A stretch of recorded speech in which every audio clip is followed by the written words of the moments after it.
Hey everyone. So, while we're still very much in the dog days of summer for games, we've gotten a few good releases lately. Unfortunately, they were all smaller games, which means I only get like 500 views on them, so I didn't make a video about any of them. We got Rollerdrome, which is quite good, but also a bit frustrating near the end of the game, when it basically becomes a never-ending dodge spam simulator. Still, it's well worth the asking price. We got Cult of the Lamb, which I was surprised to find I absolutely loved. It plays a bit weird on the Steam Deck because you need to do some reading and the fonts are insanely small, but overall, it's one of the best indie games of the last few years, combining an above-average hack-and-slash roguelite with a building and management sim that allows you to sacrifice your cult members and serve their flesh to your group. Or you can be less evil like I was and just marry a bunch of them instead. Ultra Kill released its next group of levels, which I have not played yet, but my son assures me is just as good as the early levels. And we got a PC port of Spider-Man, which is both a nearly perfect port and an almost perfect open-world action game. But I've probably spent more time lately playing Destiny 2, because when there's not much else going on, that's the live service game I return to. After having gotten the reveal of November's Lightfall, today let's talk about where the game is, where it's going, and what is the remaining big issue that the game has left unaddressed. After the logo.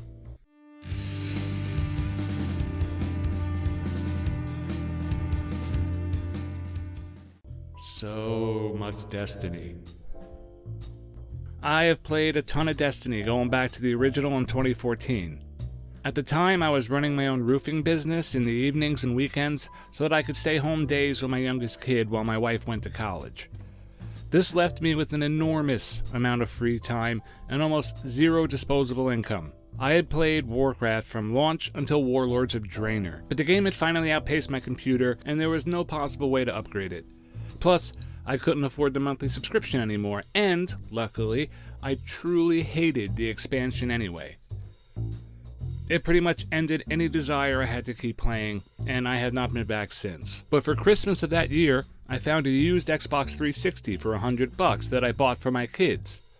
When I heard about Destiny, and the fact that it was a buy once and play forever MMO, ended up filling a Warcraft-sized hole in my life. Destiny started pretty bad. Vanilla had one of the very worst stories in video game history. I don't even have time to explain why I don't have time to explain. And basically zero social features at all. What it did have, however, was excellent shooting, amazing art design, and enough loot to chase to keep me playing. But I was playing the Vault of Glass raid, and the ridiculous grind to get the Mythic class that basically hooked me on Destiny 1. Destiny raids don't get enough credit for what they are. There's nothing like them in Borderlands or The Division. The only place you can get a similar experience is by doing MMO raids. They're the most mechanically interesting missions in FPS history. So that kept me playing through the boring first few months until the Dark Below, which was also quite terrible, though the raid, while smaller and simpler, was still pretty damn good. House of Wolves changed everything though. The second Destiny expansion fixed many of the game's glaring weaknesses with a pretty good, or at least a coherent, story campaign, a new 3-player endgame activity, a rework of leveling to be less painfully asinine, and slightly less punitive drop rates across the game.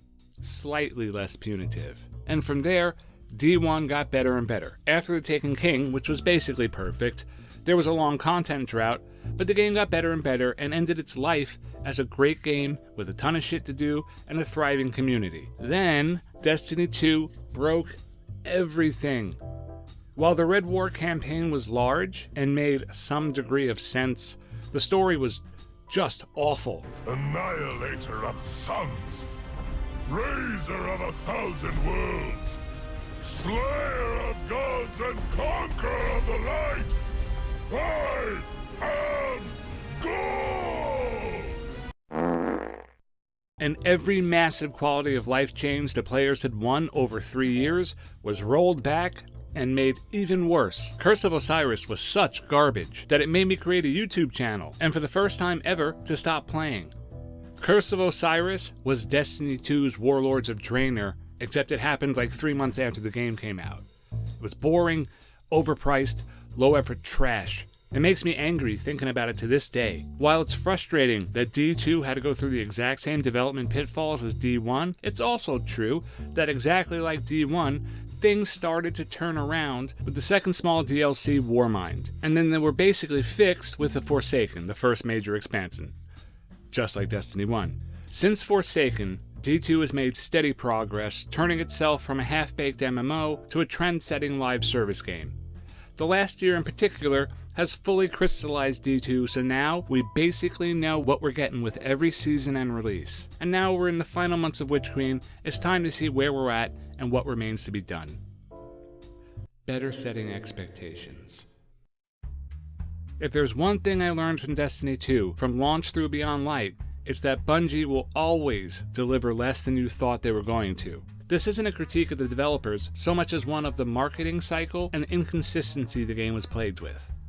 Seasons and expansions had a very wide variance in quality and quantity of content. This started to even out with the Shadowkeep expansion, got noticeably better with Beyond Light seasons, and is now finally settled into a place where a player can have a good idea of what they're getting when they buy in for the year. There will never be an expansion as large and uniformly excellent as Forsaken again, but there also won't be anything as dreadful as Season of the Drifter again.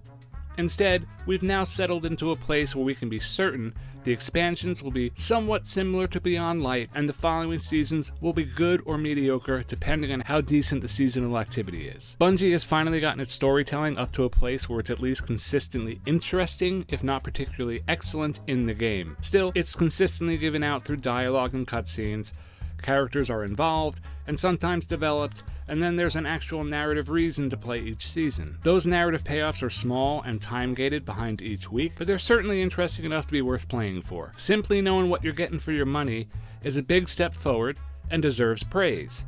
Bungie has finally gotten a handle on managing expectations around seasonal content. That doesn't mean the seasonal model doesn't have serious issues of its own, but it's definitely better than the game has ever been in delivering consistent, relatively quality updates to the game on a fixed schedule that players can look forward to. It's no longer a guessing game or a gamble about what you're going to get, and I appreciate that a lot.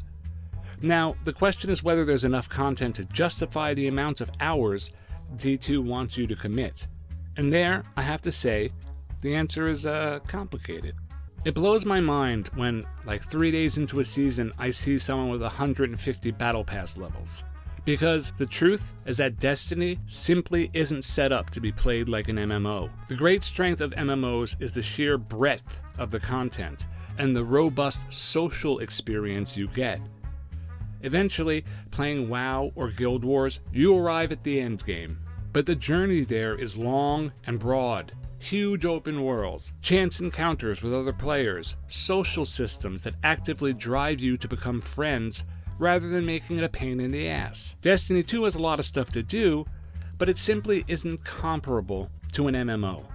There's just not enough variety and open world content, and the game very quickly funnels you into the equivalent of the rep grind in WoW. You got a short run up, and then you're on the weekly treadmill, only without the massive open world, gathering and crafting, and player-driven economy a good MMO relies on to keep you playing after you've finished your weekly raid and dungeons.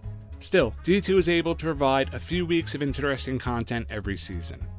I found this year that the best way to play D2 is to wait until the final month of the season and then play all the content in a row over the last couple of weeks. This way you get about 2 weeks of what a real MMO feels like every 3 months. And for those 2 or 3 weeks, it is very engaging. There's a real problem though, and that's the fact that Destiny 2 is full of a bunch of systems and foundations that actively punishes you for not consistently sticking around, endlessly looping power levels. Let's go through just a few of these issues here really quick, just to show you what I'm talking about. This isn't all of them, there's just a few of them. Each season comes with an exotic weapon that requires an absurdly long quest to unlock the catalyst, and Bungie continues to lock the 4-time quest progression on the Battle Pass. That is fine. I don't mind knocking out the Battle Pass.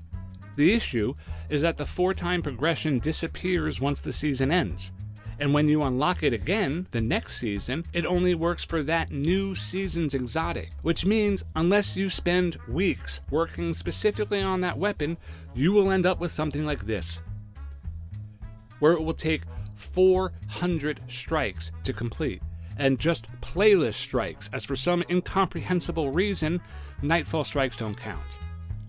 Now, a strike takes at least 10-12 minutes to finish, including loading and matchmaking. Sometimes as much as 15 minutes, but let's just do 12. 12 times 400, that's 4,800 minutes. Divided by 60, that's 80 hours of strikes, just strikes, to unlock the catalyst for this weapon. This weapon here is particularly onerous and remains unfixed, but this is the case for lots of the catalysts. Why? Because it's a deliberate design decision made to punish you for not playing every single day. There's really no defense for this kind of shit. It's not an issue of being a difficult thing to accomplish, it's just a miserable time-consuming thing to accomplish. Unless you played every day in the season the weapon launched. Then it was 100 strikes, or 20 hours of strikes.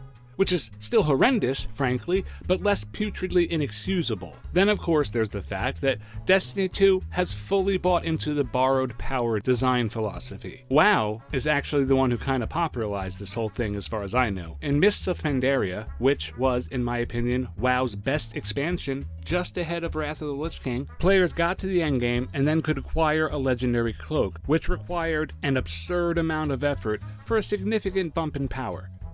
This was a pretty heavy time investment, but getting the damn cloak was very awesome. But of course, as soon as Warlords of Draenor launched, you eventually ended up outpacing your awesome cloak with some blue shit from a quest. While that always happens in new MMO expansions, the cloak felt different, because it was a temporary boost in power that one had to grind to get. It was popular, and WoD then replaced that cloak with a legendary ring, and this led into Legion's artifact weapons, which led into a never-ending series of systems that players spend an entire expansion leveling up before having it become totally useless and replaced by a new, totally different, but pretty much exactly the same system. Destiny 2 now centers this exact loop around its artifact, except it doesn't reset every expansion, but rather is quickly leveled up every season before restarting every 3 months.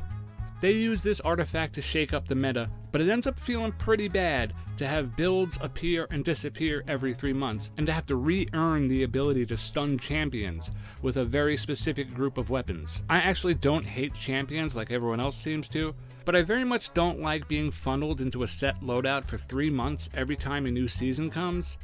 It devolves into logging in on day 1, looking at the artifact and saying, "Welp, I guess I'm running a bow and a sidearm for the next 3 months." It's simply not an interesting way to implement challenge in the game. Which brings us to my biggest remaining gripe with Destiny 2. Something that has only gotten worse and worse as the game has gotten older. Destiny 2 has simply gotten terrible at handling difficulty in the game. Destiny 2 is far, far too easy. Last week's Lightfall reveal undercut a few major issues I still have with the game. D2 is a clusterfuck of horrendous quality of life issues. From 14,000 pointless currencies, to needlessly ridiculous upgrade paths, to a crafting system that is so miserably stupid and poorly thought out, I have chosen to simply not engage with it at all, aside from one weapon. But after 8 years, they are finally addressing what I considered to be the biggest flaw in the game until now. Bungie has finally decided to implement an in-game LFG and a loadout system. Now, it is important to not count our chickens because Bungie has a storied history of taking a simple, figured out, obvious system and implementing it in such an asinine way that they reinvent the wheel and end up with a square. See Guided Games. But from what we saw, I can finally, after, allow me to remind you, 8 years, stop being massively pissed off that the game lacks an in-game LFG. It's important to realize that Blizzard introduced this system in, 2009, but kudos to Bungie for finally admitting that they were simply wrong and that an in-game LFG is a basic core function that must be provided in your game. Must. But while that takes one of the 3 biggest core issues with D2 and solves it sometime next year, apparently, maybe, as long as they don't fuck it up. Please don't fuck it up, Bungie. Don't think you need to make this the Bungie LFG. Just make an LFG. But again, even though that solves a major issue, it leaves 2 other foundational problems that must be addressed to keep the game healthy. The most crucial of these is how terrible, and I mean absolutely fucking terrible, Bungie is at managing difficulty in the game. Remember when I showed you that catalyst that required 400 strike completions? Now that's terrible, right? I think we can all agree that's terrible. But the thing that makes it almost unbearably terrible isn't the number of strikes, even though that is awful. It's how mind-numbingly boring strikes now are in D2. Destiny 1 had heroic strikes, which were challenging enough to be interesting, but easy enough to not be frustrating. You could relax playing them. But Destiny 2's only rotating strike list is its default difficulty, which should be labeled baby's first video game difficulty. Now, I am totally okay with this mode existing. I am constantly saying that every game should have difficulty settings. There's an entire class of players, for instance, who are only interested in running an activity as fast as humanly possible so that they can get the reward. But I don't give a fuck about the reward. I don't play games like slot machines, man. I play games because I like the game itself, which makes playing the regular strike playlist unbearable. I am forced to instead play a minigame with myself, where if I get more kills than the other two guys combined, I win, and if the other two players combined tie me, I lose. That helps, but it's not enough. If you get lucky and get one of the battlegrounds, it's at least a little bit better, but for the most part, these are utterly mindless trash at this difficulty. The seasonal activities are universally terrible because they are so miserably easy, it is pointless. They feel like three-person activities that accidentally have 6 people in them. It would be one thing if you could just not engage with this stuff, but it's everything. Planets are pointless because you literally cannot die. You can seriously stand in front of enemies and they won't kill you. Strikes, pointless. Lost sectors, pointless. Seasonal activities, pointless. Now, the Legend Nightfall ordeals are pretty engaging.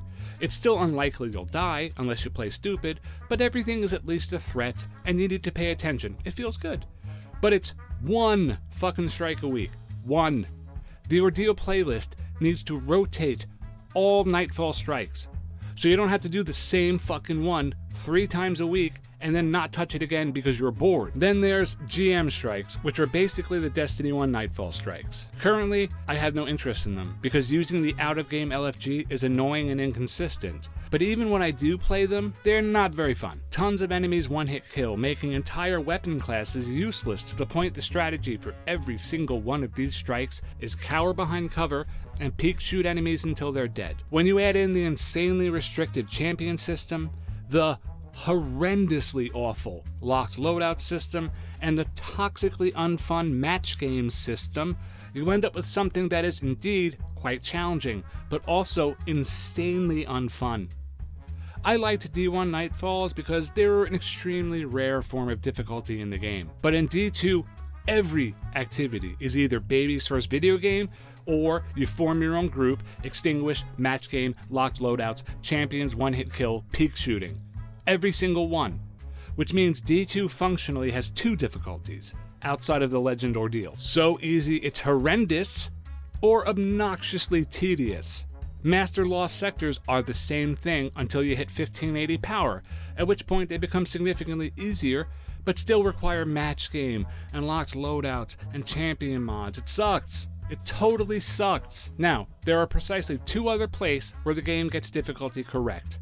Soloing dungeons, and the Witch Queen Legendary Campaign. The solo Legendary Campaign was the perfect difficulty, and it accomplished that without negative 20 light levels, without match game, without locked loadouts.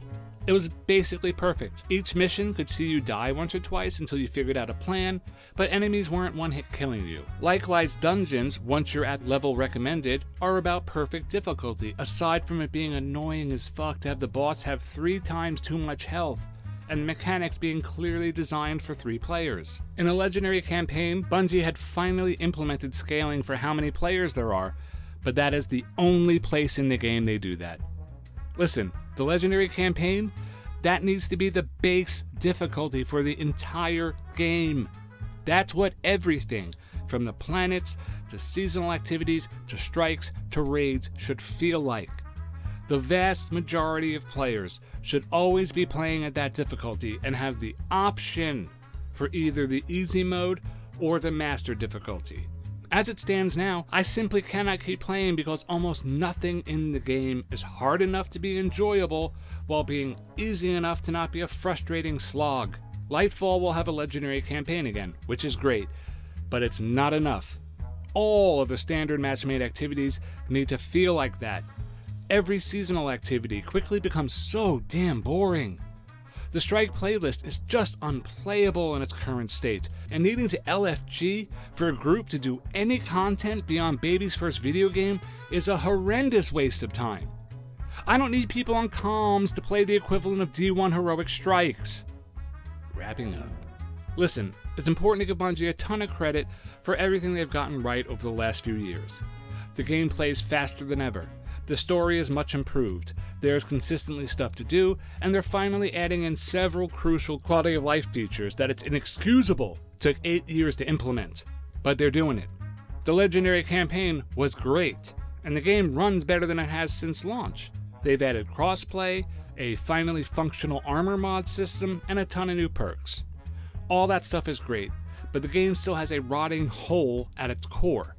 The player has gotten ludicrously powerful over the last 3 years, and yet the vast majority of the game is balanced around having 2 primary weapons and a shotgun as your heavy. You can now make a ton of super powerful builds, but half the strikes were made when movement speed was like 30% slower. The destinations remain utterly pointless 3 weeks after an expansion because difficulty isn't set to a fun level, but is instead decided by a number. D2 has most edges of its game finally humming along. But as long as the core of the game is so horrendously easy, it puts you into a trance, it will never be the game it can be. The default difficulty of every single activity needs to be bumped up to Legend Nightfall level. Champions need to be de-emphasized everywhere, or they need to at least make the artifact mods apply to weapon slots, not types, like Overload Heavy, Unstoppable Energy, etc. They need to make how the game feels now a selectable easy mode, and have Legendary be default and GM a final challenge for people who enjoy standing behind a rock, slowly shooting a knight 16 times in the head with a scout rifle. Which isn't me. As it stands now, it is monumentally boring after you finish the expansion campaign. If you're going to ask the player to replay the same things literally dozens of times a week, you need those things to be engaging. So, the one thing I hope for more than anything else going forward is that the Witch Queen finally taught them that their players have played a video game before. They can be trusted to die every few hours without quitting, and something being too easy is actually way worse for the game than something being too hard. Alright, I got a few other videos planned, including a special one be coming up next week. See you next time. Thanks for coming. Bye.